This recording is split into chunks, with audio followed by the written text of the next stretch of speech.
परमात्मा कबीर परमेश्वर जी कहते थे, कहा करते थे कि हे बोली आत्मा, तू कहाँ सुख तलाश कर रही है? 21 ब्रह्मांड में कोई सुखी नहीं। ब्रह्मांड 21 आग लगी है और कृत्रिम बाजी सभी ठगी है। घर घर में आग लगी है, किसी का शांति रही नहीं। क्यों? क्योंकि हम भक्तिहीन हो गए और सभी धन कमाने के लिए प्रत्येक नीचे से निम्न स्तर का भी कार्य करने के लिए उद्धत हो जाता है प्राणी, फिर भी सेठ नहीं बनता। क्योंकि ये तरीका धनवान बनने का नहीं है। धनवान बनाकर भगवान की रजा से हम अपने तरीके से धनवान बनना चाहते हैं, कोई मिलावट करके, कोई रिश्वत लेकर, कोई चोरी करके, कोई डाके मार के, कभी भी जीव उभर नहीं सकता, दूना ब्रेक डाउन होगा। अब कारण क्या है कि जो आपके प्रारब्ध में लिख दिया आपके पूर्व संस्कार से, वो चेंज नहीं हो सकता। कब तक नहीं हो सकता? जब तक आप पूर्ण परमात्मा कबीर परमेश्वर की शरण में और पूरे संत उन्हीं के कृपा पात्र, उनके द्वारा भेजे गए नुमाइंदे संत की शरण में नहीं आओगे, तब तक केवल आपको वर्क डन मिलेगा, आपका पूर्व जन्म का किया हुआ संस्कार ही मिलेगा।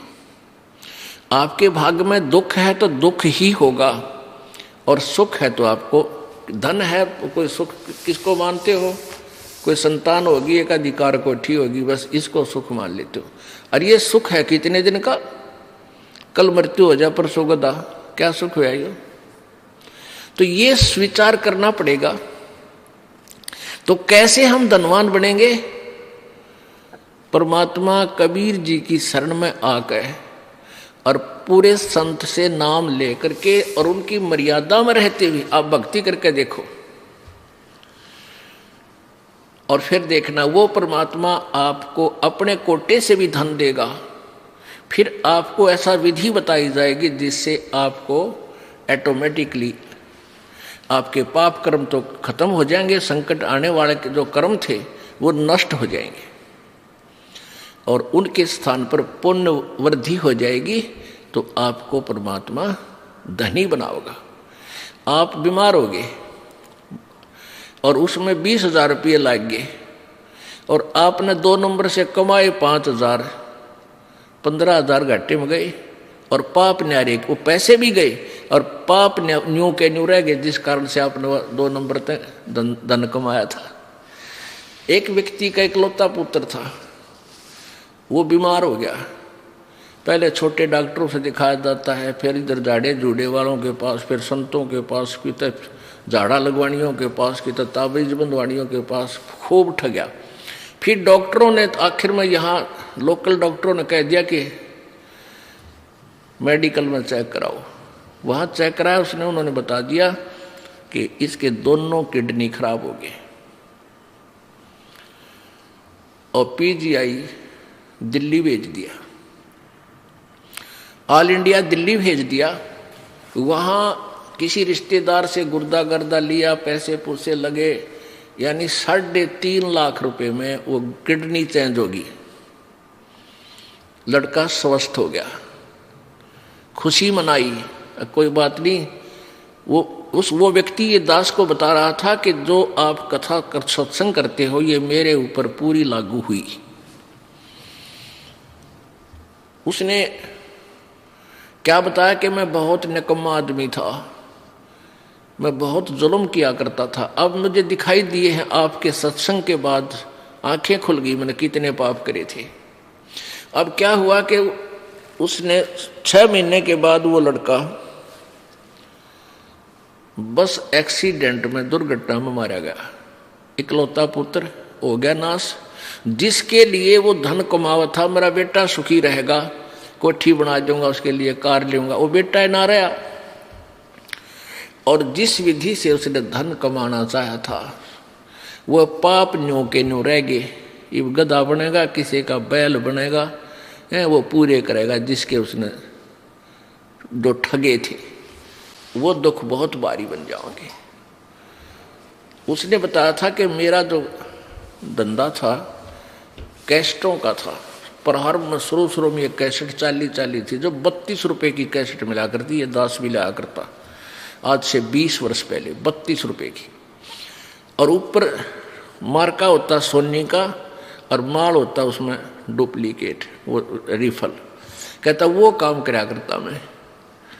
मुझे वो कैसेट इंक्लूडिंग उसके कवर और रिफल के थोक के बात ले आता 2 रुपये में पड़ा करती है, और मैं 32 रुपये लिया करता। 30 रुपये, 32 रुपये, 35 रुपये, जिसा जैसा दाव लग गया। और कुछ ही दिनों में मेरे पास खूब पैसा हो गया। अब मैंने एस्टीमेट लगाया कि 2.5 लाख रुपये कमाए थे मैंने 5 साल में, और 1 महीने के अंदर 3.5 महीने, 1.5 महीने के अंदर 3.5 लाख रुपये मेरे बर्बाद हो गए, कर्जा और हो गया। और इस दास ने बताया कि ये पाप तेरे ऊपर न्यू के न्यू रह गए, ये भोगने बेटा बाकी है, पैसा रहा नहीं। फिर उस प्यारी आत्मा ने उपदेश लिया, अपना कल्याण करवाया कि परमात्मा कबीर जी की शरण माने से ठीक आपसे पहले जो हुआ सो हुआ, पर आगे गलती मत करना, आपके पाप नाश हो जाएंगे। जब ही सतनाम हृदय धरो भयो पाप को नाश, जैसे चिंगारी अग्नि की पड़ी पुराने घासे। अब परमात्मा क्या बताना चाहते हैं, यदि तुमने धनी भी बनना है तो भी मेरी शरण में आओ। कबीर जी कहते हैं फिर तुम्हें यहाँ का धन भी दूंगा। जैसे विभीषण जी ने और मंदोदरी जी ने कबीर परमेश्वर जब मुनिंदर नाम से आए हुए थे उनके उपदेशों को ग्रहण किया था।